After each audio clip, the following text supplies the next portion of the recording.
Io ho messo fuori le bandiere e non vado in montagna a fare i weekend come al solito proprio per vedere la sfilata. Ma già parteciperà? Senza dubbio. Sono alpino anch'io. Da venerdì a domenica sono qui.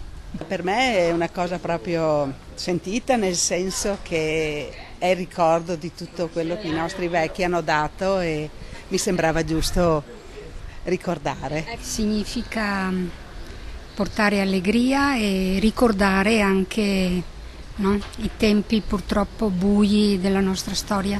Tutti quanti abbiamo le bandiere fuori ormai.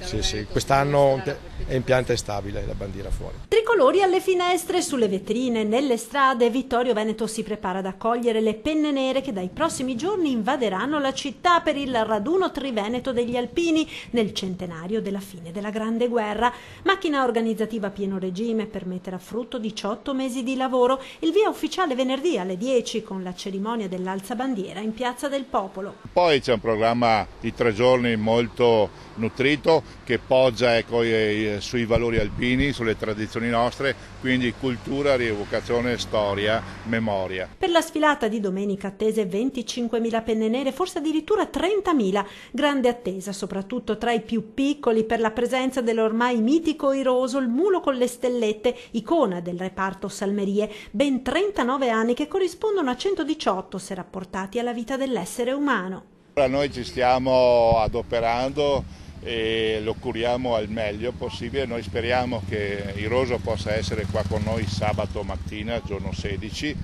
per essere un punto di riferimento in quanto appunto è l'icona del binomio mulo alpino.